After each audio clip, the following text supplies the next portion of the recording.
আমার বাড়ি ঘেরাও করে আমাকে ধরতে গেছে। বিশাল বড় সন্ত্রাসী তো, ধরতে গেছে। তো বললাম, ভাই কি সমস্যা কি, চলেন থানায় যেতে হবে।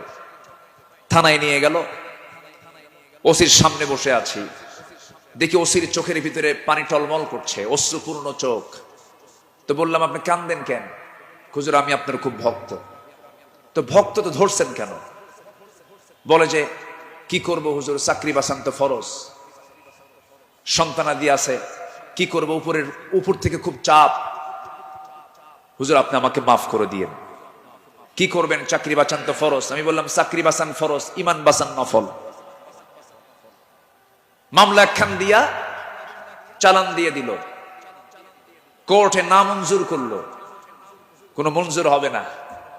সেখান থেকে নিয়ে চলে গেল জেলখানায়।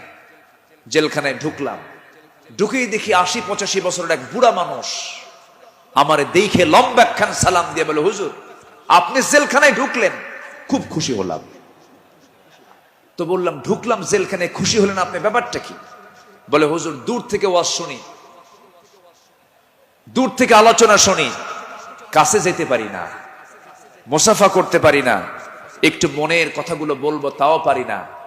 কত সুন্দর আপনি আমার কাছে ধরা দিলেন, দোয়া করে জেলখানায় থাকেন। তো আমি এখন উল্টা মুরব্বীকে বললাম, চাচা আপনি জেলখানায় কেন এই বুড়া বয়সে, নাতিপুতি থুইয়া? তো বলতেছে, বাবা কি বলবো, বোমা হামলা, বোমা হামলা। কে মানে? আমার নামে বোমার মামলা দিয়েছে, আমি নাকি বোমা মেরেছি। বাবা বলো তো, এই ৮০ বছরের বুড়ার হাতে যদি বোমা তুলে দেওয়া হয়, সেই বোমা লক্ষ্যে যাবে না নিজের মাথায় পড়বে? এই আচরণ করেছে তারা ১৬ বছর। ফেরাউন বেঁচে ছিল, ফেরাউন পৃথিবীতে বেঁচে ছিল ১৬০০ বছর, এরা ছিল ১৬ বছর।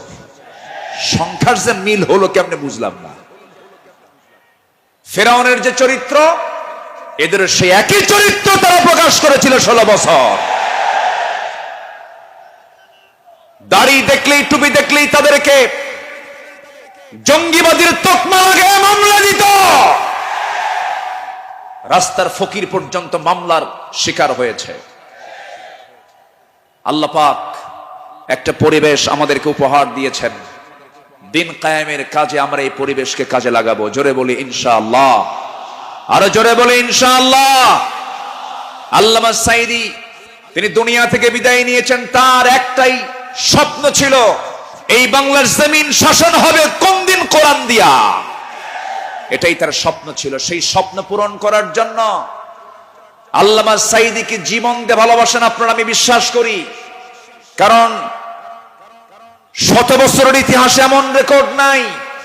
আল্লামা সাঈদীর শুধু ফাঁসির রায় দিয়েছিল, সেই রায়কে কেন্দ্র করে একই দিনে শতাধিক মুসলমান শাহাদাত বরণ করেছিল। সম্মানিত ভাইয়েরা, তার যে স্বপ্ন, এই দেশ আল্লাহর জমিন, আল্লাহর জমিন, আল্লাহর দিন কায়েম হোক, সেই জমিনে দিন কায়েম হওয়ার জন্য যদি বুকের তাজা প্রাণ ঢেলে দিতে হয়, বুকের তাজা রক্ত ঢেলে দিতে হয়, জানমাল দিতে হয়, সবাইকে রাজি আছেন? রাজি আছেন কারা কারা? হাত উঁচু করে দেখান মুসলমান।